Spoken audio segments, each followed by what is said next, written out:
Greetings. My name is Reverend Olivia Cloud. I am Associate Editor in the Publications Department at R.H. Boyd Publishing Corporation. Today we are giving a summary of Lesson 3 in the second quarter 2020. The adult lesson is entitled Justice Prevails.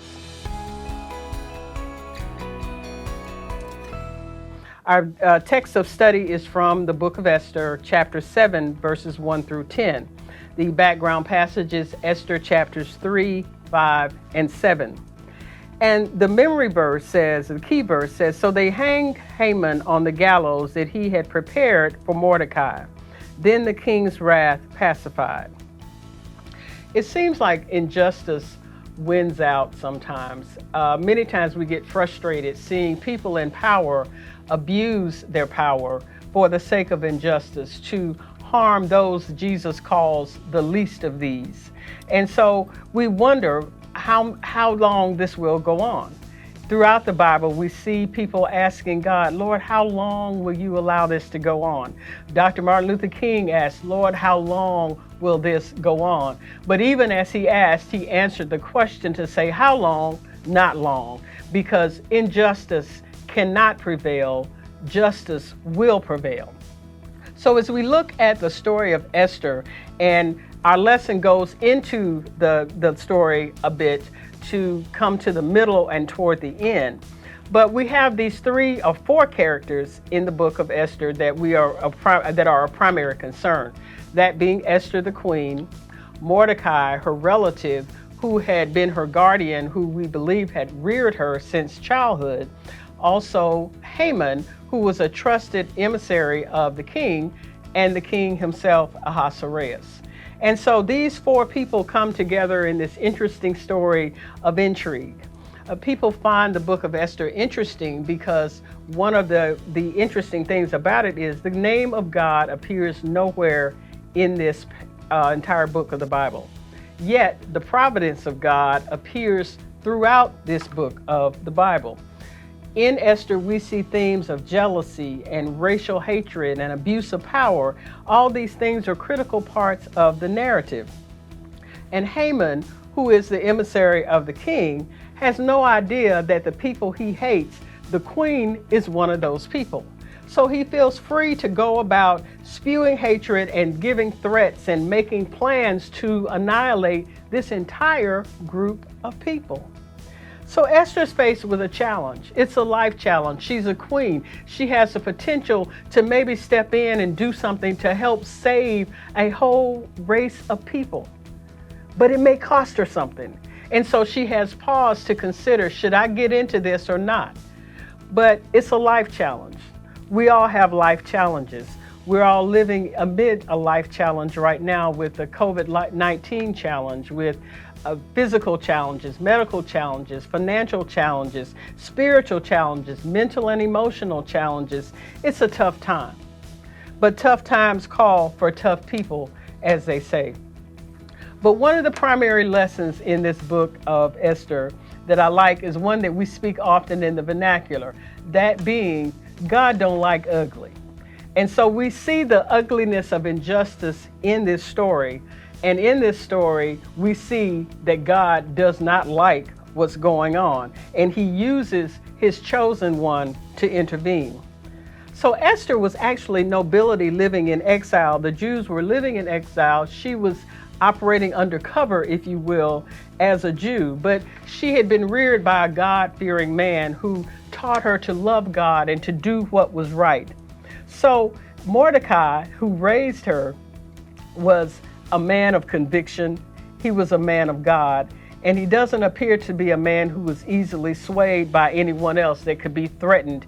He refused to obey Haman. And so Haman began to dislike him immensely. And not only did he dislike Mordecai, Haman started to hate all Jews. He wanted every Jewish person to be killed. So Mordecai went into action to save his people, and he went to the one person who was hiding in plain sight, Queen Esther. And he said, you've got to do something. You've got to help save our people. Now, Esther's the only one positioned even maybe to be able to do something. And Mordecai knows this. But Esther's a little hesitant, and we can understand that because she says, no, you don't understand. I can be killed for going before the king if he didn't send for me. And so Mordecai's like, yeah, you got this good life. You have servants, you have jewels, you have a crown, you have all this stuff. But what good is it if you're not doing anything with it to help somebody? And he also says, you cannot do this if you want to, but it will get done. And that's true for all of us. Whatever blessings, whatever power, whatever giftedness God has given us, we can use it for good, or we can just keep ourselves satisfied. God's work will get done anyway, but we lose our opportunity for testimony and our opportunity to give God glory when we say, no, I don't want to take that risk. Let somebody else do that for me. But God had positioned Esther to save her people, and she didn't just stumble into being the queen. She had to prepare for it. So this was a lesson about preparedness, which is something that's important. Sometimes we think because God has positioned us in a place that we don't have to do anything. We don't have to prepare. We don't have to plan. None of us has a Jesus pass to just get through life without preparing or doing the things that need to be done. She had to prepare. So she learned from her preparation time of coming to be queen that she needed to prepare to go before the king to save her people. So she told Mordecai, you go tell the people to fast and pray. I'm going to handle my part. And she put her plan in motion. So this scene in this passage of the first 10 verses of chapter 7 is actually the second banquet that Esther has for the king and her enemy Haman. And so she's planned well. She, I'm sure, knew her husband's favorite food. She knew what he liked, and she had him in a good mood. And he had already told her, ask me whatever you want to, and if it's up to half my kingdom, I'll give it to you. Well, that might have seemed to some people the opportune time to just blurt it out. I want you to get rid of this dude who's trying to kill my people. But she was smart about it. She slowly let her plan unfold. But still, she had the courage to speak truth to power. So she knew she had to tread lightly because Haman was actually a trusted emissary of the king. And if you trust somebody, you don't just automatically distrust them when somebody tells you negative information. So she knew she had to kind of play it slow and work her way around it. She was smart, and she did. But she still had the courage to confront her enemy. But we have to remember that when we're speaking truth to power, God is not a disinterested party. He's not going to leave us out there hanging just to get eaten up when we take a risk. So when Esther speaks, she's careful to honor the king and to still make her condition known in ways that it places the weight on the side of truth and justice. The stakes were still high, even with all these things in Esther's favor. But she speaks anyway. But she gives it slowly and deliberately.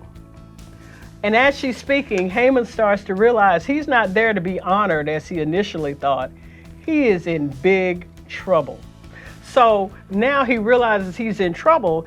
He wants Esther to extend to him the mercy that he wouldn't extend to other people. That brings another lesson from the vernacular to say what goes around comes around. He wanted mercy now, but he was very unwilling to give it just a few passages before this. And so our focal verse again says that they hanged Haman on the gallows he prepared for Mordecai. While he was preparing for the destruction of Mordecai, he ended up being destroyed himself. And so racial hatred, injustice, abuses of power have been a part of human existence since human existence, pretty much. But they cannot succeed because God does not tolerate these things indefinitely. We see time after time of injustice, but we also recognize our God, as the late Dr. James Cone said, is on the side of the oppressed, those Jesus calls the least of these. Scores of men and women back in the 50s and 60s marched in the streets. They marched for justice on the part from African Americans, and one of their signature songs was "We Shall Overcome." And the verses are full of hope and promise and conviction and faith to say, we shall overcome. They are prophetic words to say, someday we shall overcome. Someday we'll walk hand in hand. Someday we'll live in peace. And then comes this verse that's my favorite that says, God is on our side. And I love the thought of God being on our side, but what makes this my favorite verse is they change the words at the end to say, God is on our side today, not someday. He's on our side right now. He's on our side while we're sitting in jail. He's on our side while we're marching in the streets, being spat upon and being called all kinds of names. He's on our side today as we're being attacked by these vicious dogs. He's on our side while we're being hosed down with water hoses. He's on our side while we're sitting in this jail cell. God is on our side today. What a statement of power, because when we're in trouble, we tend to think, maybe God is displeased with me. Why am I going through this struggle? But God is on the side of justice, and justice shall prevail. God has not changed, even since the time of Esther. Injustice will not stand forever. But what would have happened if Esther hadn't been willing to use all that God had given her for the sake of her people and for the sake of justice? We think today no one probably can find Esther's royal robes, her gold jewelry, her crown, and all of these things. But what remains of Esther's life is her story. It is her crown of righteousness, the sacrifice she made, her willingness to stand up for justice, given the gifts that God had given her to use to succeed.